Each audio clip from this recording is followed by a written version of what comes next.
Ladies and gentlemen, let's Gamers.com video. If you're interested in Zen, there's some good news.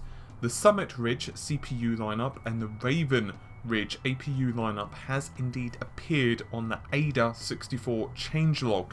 Now, we've heard a lot of news regarding AMD Zen processors, and we'll get into that in just a second.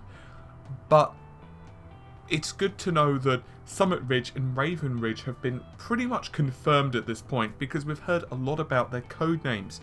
In fact, they've come from various leaked slides which have popped up on the internet for some time now. It's fair to say that we've all been scratching our heads to know what details are actually true and what details are not true when it comes to Zen, but in AIDA64, I'm spelling that out in case you want to Google it, with the 5.50.3604 beta relevant changelog, they are now stating preliminary support for both AMD's Raven Ridge APUs and AMD's Summit Ridge CPUs. So when it comes to the Summit Ridge, we know that it's going to be high performance. Indeed, the current rumours and speculation is they're going to be fully fledged SMT cores, simultaneous multi-threading, very much like how Intel do things right now. The real good news, however, is that it's going to have, supposedly, 8 cores, which is a lot of cores, considering that these are going to be fully fledged SMT cores. Once again, these are not going to be the type of cores that are found in, let's say, the FX processors. I think it's fair to say, however, that there are still a lot of questions that are unanswered. For example, one of the, head scratchers is the size question. What size process node? We've heard multiple times from various different sources, leaks, slides, even rumours from the CEO of AMD themselves that it's going to be sub 20 nm. But realistically, this could mean a couple of different FinFET processors, 16 or 14 nm. I suspect the most likely scenario is AMD are probably going to settle in whichever one gives them the best yields, rather obviously. And it's possible that they could start out with, say, 16 nm and then go down to 14 nm with the next generation Zen CPUs. But once again, I'm just purely speculating right now. Now, if you're not too familiar with AIDA64, it's been around for about 20 years. Quite literally. In fact, they've just recently celebrated their 20th anniversary. And they've been around since DOS all the way to iOS. So they've worked across multiple different hardware. And let's face it, everyone at this point, if you're really into technology, you've probably heard of them, seen benchmarks from them, seen leaks about them thanks to changelogs, and that's just kind of how the industry is. So now we don't have too much information, unfortunately, about exactly what the performance of these processors is going to be. Unfortunately, the AIDA64 leaks do not include performance, so we don't know exactly how the Zen is going to perform, let's just say against Sandy Bridge, or against Skylake, or any other processor actually out there. We just don't.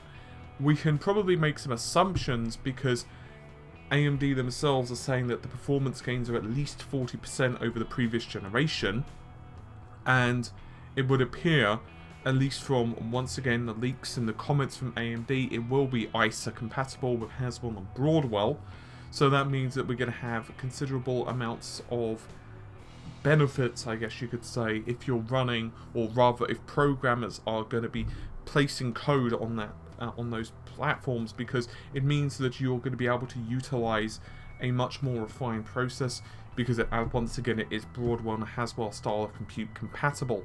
This also will include a rather impressive amount of level 2 cache, 512 kilobytes with each core, and because each of those 4 core modules, once again it's a bit like say, I guess you could say it's like the PS4's or the Xbox One's processor, in that you've got 4 cores equals 1 module with the Jaguar.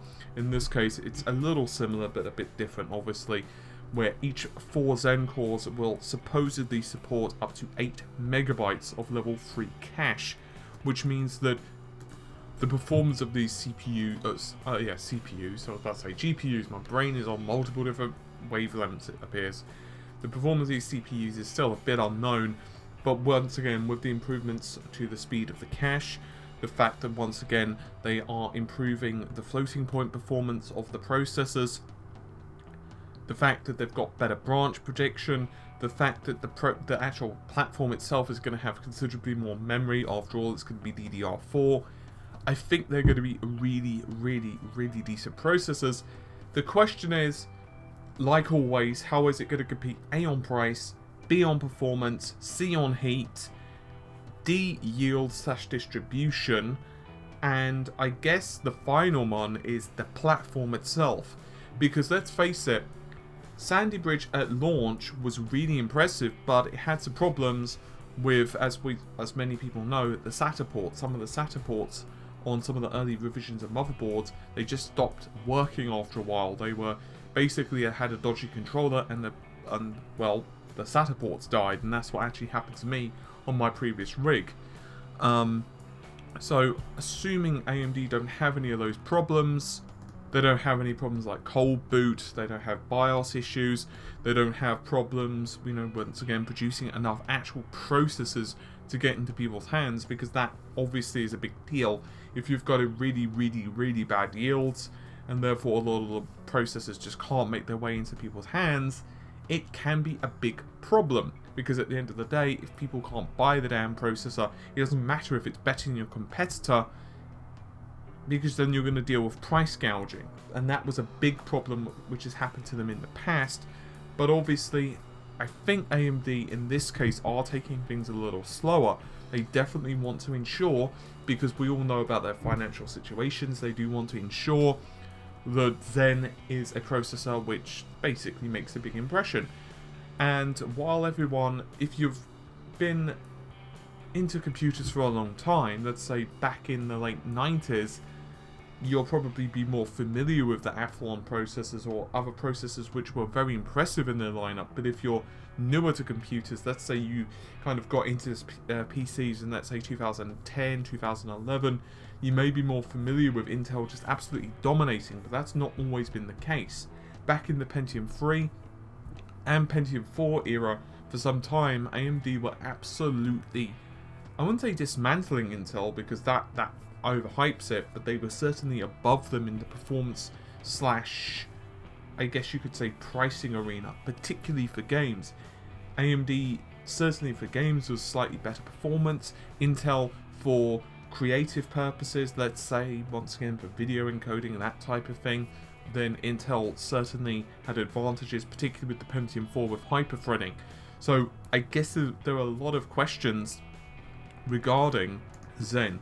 But the big deal, and probably the thing that I would like you to all take away from this, is Zen is coming closer.